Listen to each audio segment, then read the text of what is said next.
You're listening to Medscape's In Discussion series on multiple sclerosis, a podcast where thought leaders and clinical experts share their diverse insights and practical ideas for optimizing patient care. This series is hosted by Dr. Ann Cross. Dr. Cross is a professor of neurology and holds the Manny and Rosalind Rosenthal Dr. John Trotter MS Chair in Neuroimmunology at Washington University and Barnes-Jewish Hospital in St. Louis, Missouri. Relevant disclosures can be found with the episode show notes on medscape.com or the Medscape app. The topics and discussions are planned, produced, and reviewed independently of advertisers. This podcast is intended only for you as healthcare professionals. Hello, I'm Ann Cross, professor of neurology at Washington University, and I'm here to welcome you to Medscape's In Discussion series on multiple sclerosis. And today we will be discussing fluid biomarkers and multiple sclerosis with Dr. Mark Freedman. Dr. Freedman is a professor of medicine at the University of Ottawa in Canada.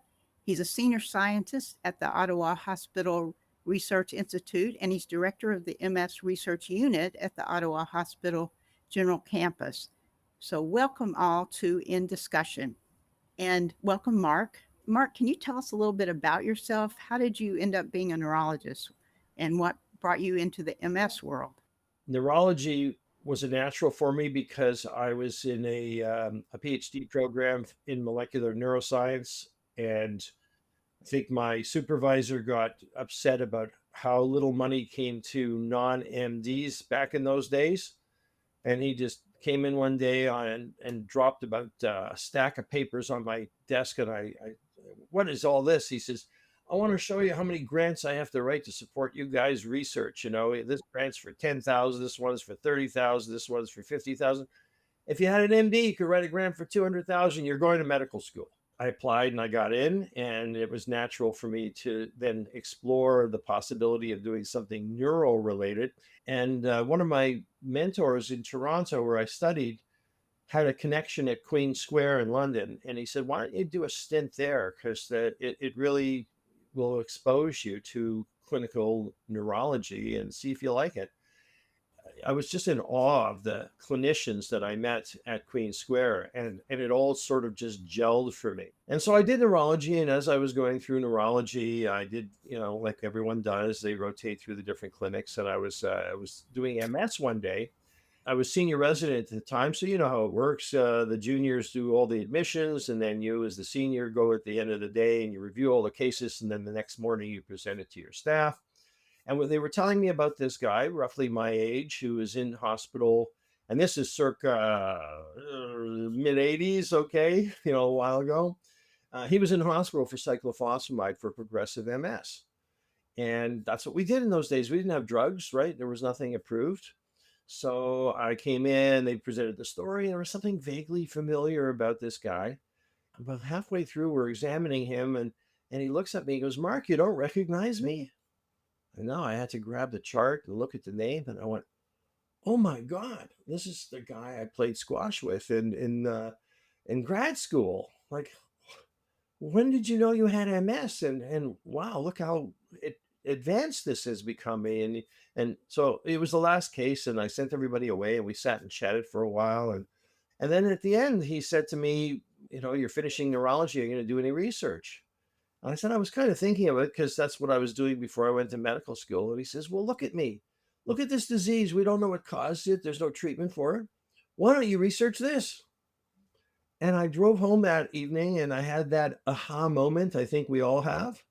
And I said, I think this is what I want to do. And here I am. Your story is remarkably similar to mine. I had a couple of friends who got MS, and of course, I was the same era as you, and there was nothing to do to treat them. And you just want to do something to help your friends who are your age and at the time pretty young and have their lives ahead of them. But thank you for entering this field because you've done a remarkable amount of work and good work through your career. One of the things that you've worked on for a number of years is fluid biomarkers used in diagnosis, but particularly prognosis in MS. And I'm wondering if you can sort of tell us where that work stands now.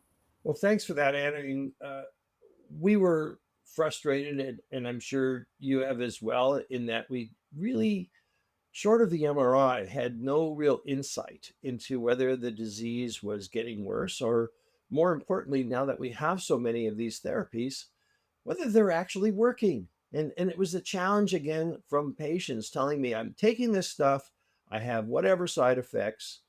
How do I know that it's actually working for me? How do I know that it's doing something for the disease?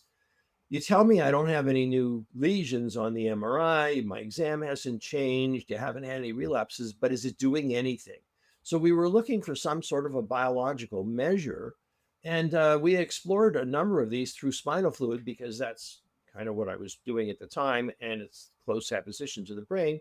And one of the first candidates that we looked at was the neurofilaments. And we started with the heavy chain. There's a heavy, medium, and light chain because the heavy chain was easiest to measure. There's so much of it, and you could do it by ELISA on the CSF. But CSF it's not accessible, right? You have to do lumbar puncture, and a lot of patients don't want to lie down and have serial lumbar puncture. So we said, well, what can we take it to the next level? We want to do a blood test.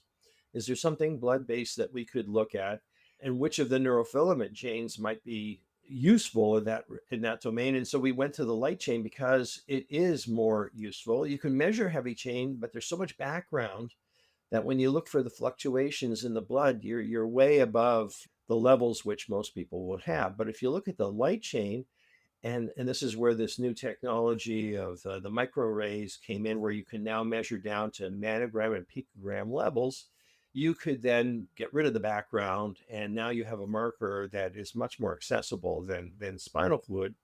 So it was started in CSF. We got the insight from CSF, and now we've just moved that whole domain to the blood. And with all the banked sera and spinal fluid because I was the CSF diagnostics lab in Ottawa for the last 35 years. So I kept all the sera. Under consent from all the patients, I kept the sera and the spinal fluid. And many of those patients we still follow in clinic. So here we could go back to, say, the early 90s. What did the CSF have in terms of neurofilaments? And where is that patient today, 15, 20 years later? And that was one of the first papers that we put out and said, look, that early measure of the neurofilament really was a prognostic indicator of how those patients are going to do, not tomorrow, but 15, 20 years later. And then we moved towards the more prospective use of the marker, just following patients regularly. And now a lot of people are doing the same thing because it's so accessible.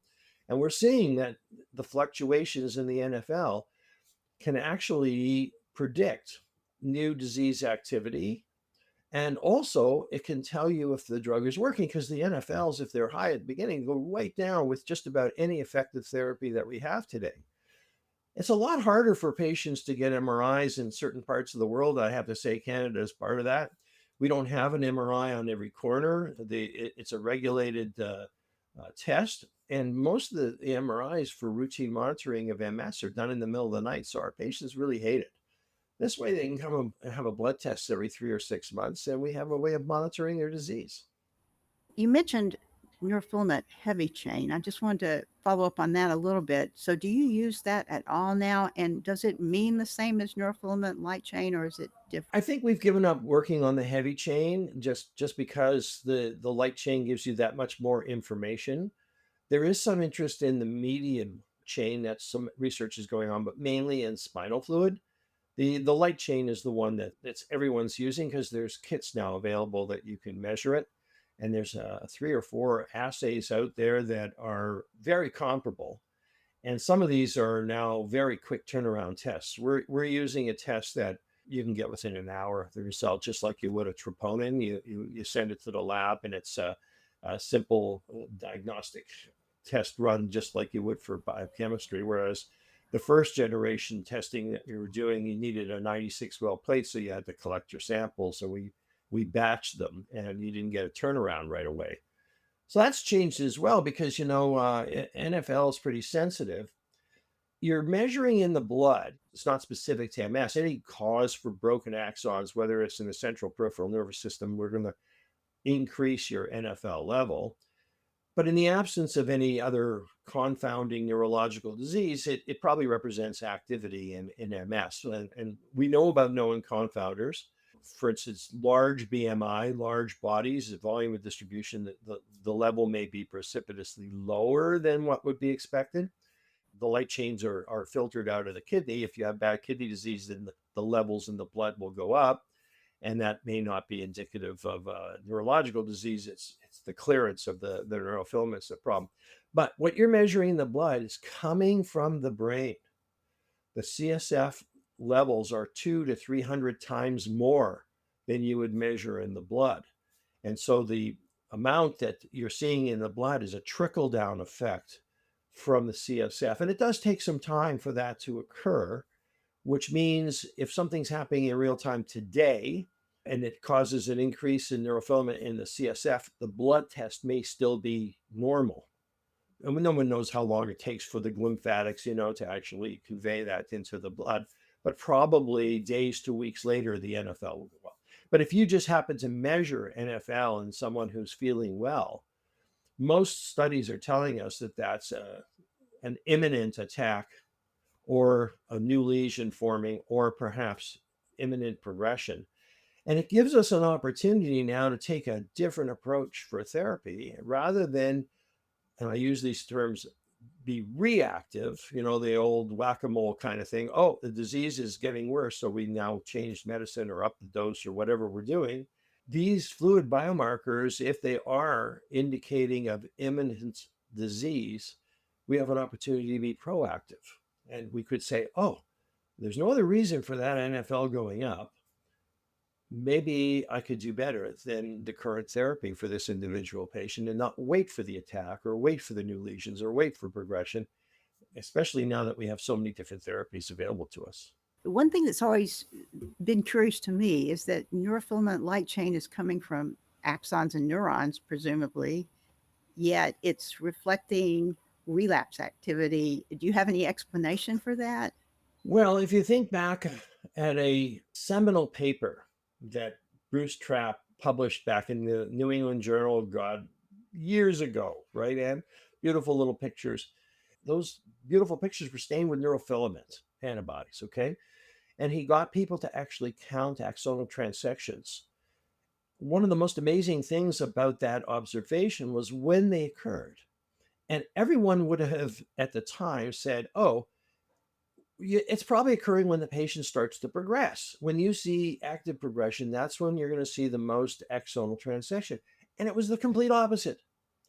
All the axonal transections, or the majority of them, occurred in the acute plaque, coincident with inflammation and demyelination. That's what he showed us.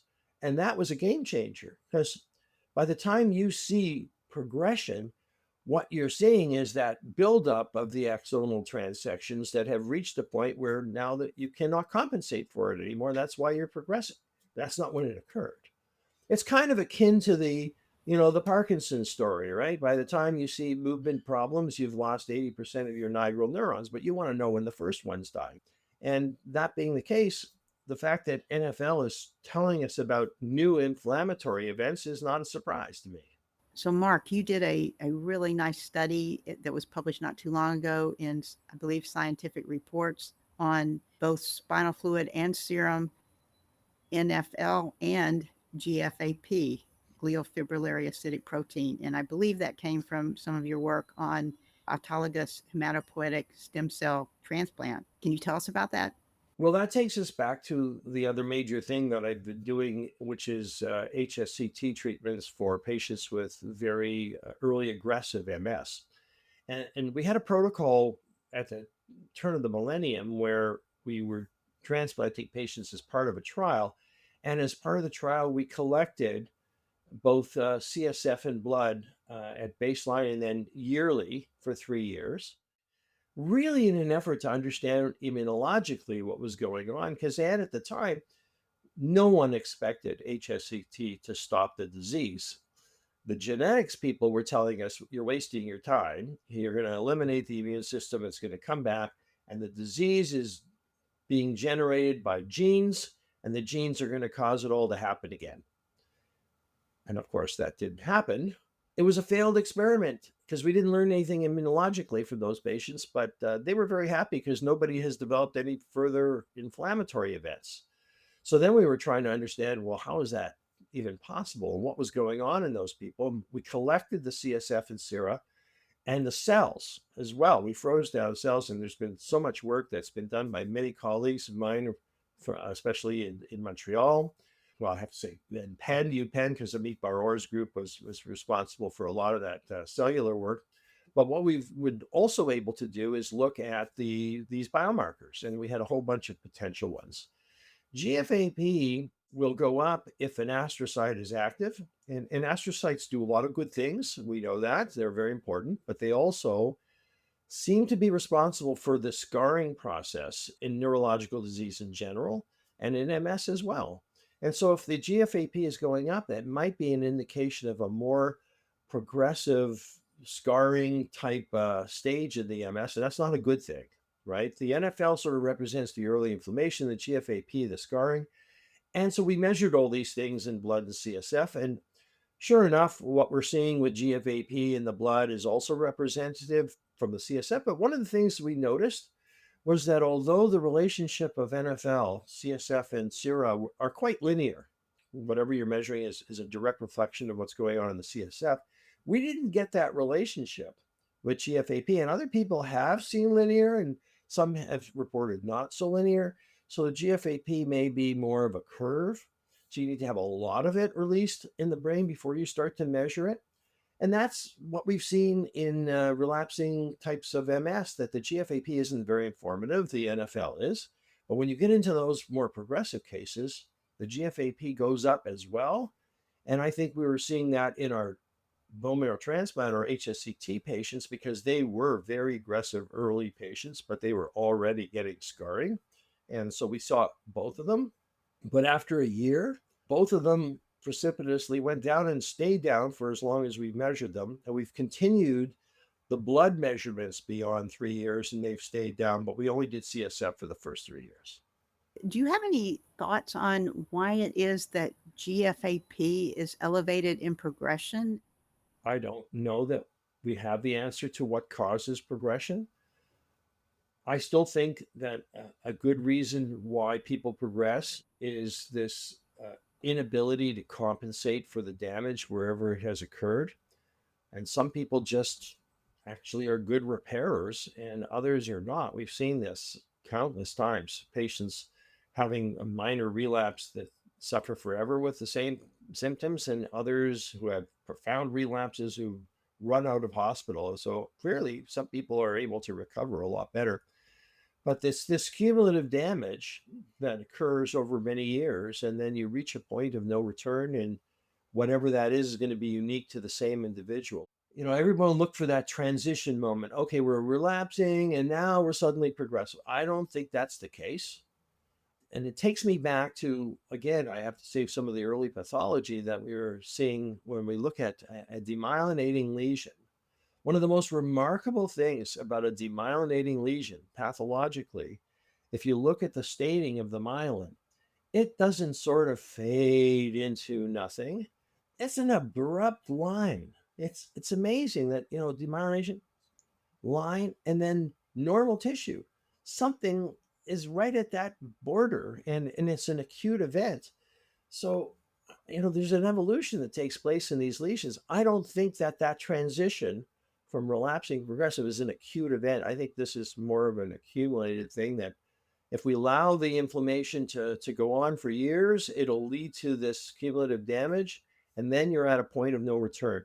And what we're seeing in that cumulative damage is reflected more by the GFAP increases than by the NfL, because that's what we see clinically, right? As patients sort of evolve, we see fewer new lesions form on MRI. We see fewer relapses, and the NfL isn't going up, but the GFAP is. And if you look at all these kinds of patients in general, what we've seen is that both markers are somewhat complementary, where NfL reflects a lot of the inflammatory activity, where GFAP is more reflective of that cumulative damage. And are you using this in the clinic now to decide on patient care, or even at the beginning to try to decide what first agents to give a new patient? The short answer is yes and yes. We do a profiling of the patient, as many of us have been trying to do over the years. Now, I think, we're going to move into the AI era, as everyone is, and there's so much information that is coming out about an individual patient, be it the age, the sex, the genotype, exposure to EBV, what drugs they've had in the past, what kind of relapses, where their EDSS is, how many lesions they have on the MRI, where the lesions are. And I can go on and on. I mean, you can just get an idea and look, oh, how do we factor all those things together? Well, AI is going to do it. And NfL is part of that. So if the NfL is high and you're 2 or 3 months from a known attack, that's a bad prognostic. Every single study that has looked at these things over many years has shown that that higher NfL at baseline is a predictor of not only what you're going to do next year, but 5 years and 10 years down the road. And our own data showed us that very clearly, because we had that spinal fluid and blood for patients that have been followed in the clinic for the last 30 years. And those high levels at the beginning, and this is pre-treatment era, regardless of what we hit them with, those patients with the highest NfL have done the worst. And now prospective studies are telling us the same thing. So part of the profiling, for sure. Following the patients after a choice of therapy. And you can actually say, well, if the NfL is very high, we have a choice now right off the bat. Do we go high-powered, high-efficacy therapy for 100% of people? Or are there some people who might do very well with the so-called lower efficacy therapy, which has a better safety profile? And the NfL is part of that. And it will tell us that, if you've got very high levels, then you're in that higher tier, then you probably warrant that higher efficacy treatment to start with. So it helps us at the start. And then as you follow the patients, your expectations are the NfL is going to go down, or maybe your therapy isn't working because it's the biological effect. And that's one of the concerns.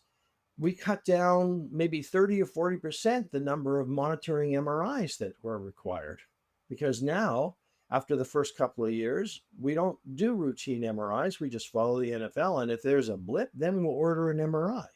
And now that we got the test result within an hour, how many times have patients called with new symptoms, thinking that they may have an attack, and rather than react and just put them on steroids, because, that's what you do, we'll get an NfL. And if it's normal and they've already got symptoms, maybe it's just a pseudo attack, and it's helped us a lot. Just even in the acutely in the clinic or the emergency room, discerning between pseudo attacks and bona fide, new inflammatory events. Along those lines, do you get spinal taps on all your new patients now? And if so, do you use that as part of your prognostication? We do spinal taps on most patients, and it's again not because we're looking for the fluid biomarker. CSF is an important part of the diagnostic workup.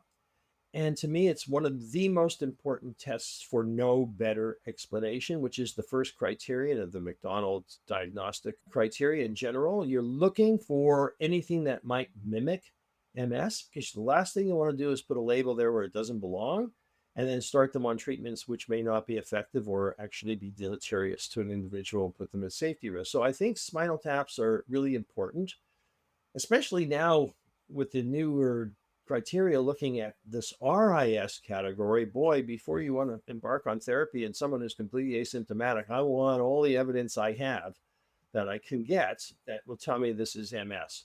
When it's a real cut and dry case and they fulfill all the criteria, I mean, the old saying, if it looks like a duck and quacks like a duck and flies like a duck, it's a duck. So, I mean, we don't do the CSF on those individual patients.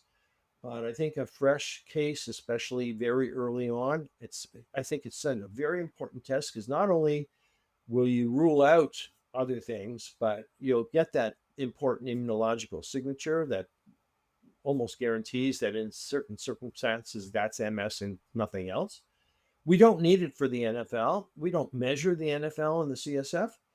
Because the sera is, as I told you, very linear, and you can get that result without having to do it there. Interestingly, in other conditions, and I don't want to get into that because we're not talking about that now, but something like MOGAD, this is where CSF NfL might be interesting, and that'll be a topic for the future.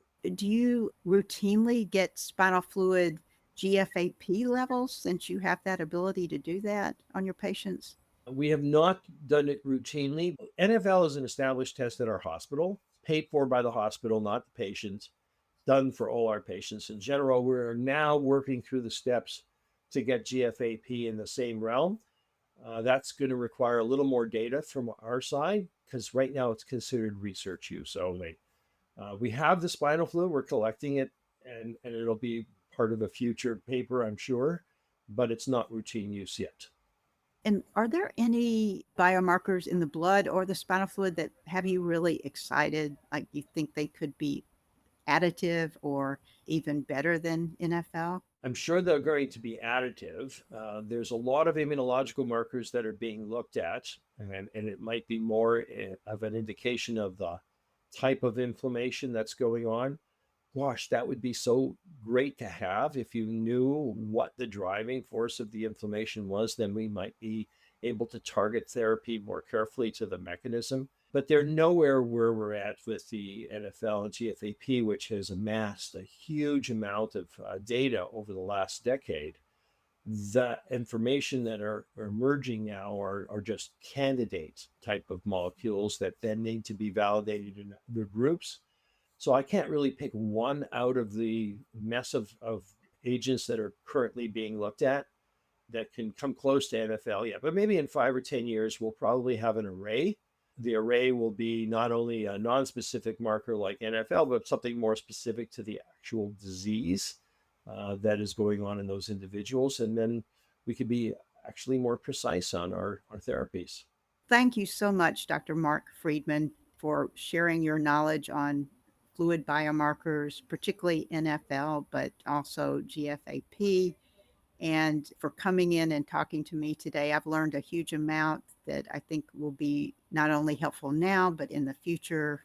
You've really made me hopeful for the future in terms of better prognostication and understanding of what's going on with our patients. So thank you so much for that work. Thank you for your work on hematopoietic stem cell transplantation. And we've been listening to In Discussion. This is Ann Cross. I hope all of our listeners have enjoyed this discussion on fluid biomarkers in multiple sclerosis. Thanks for listening to Medscape's In Discussion Multiple Sclerosis podcast series with our host, Dr. Ann Cross. Be sure to look for more In Discussion episodes wherever you get your podcasts. Check out Medscape.com or the Medscape app for show notes, links, and more information on multiple sclerosis.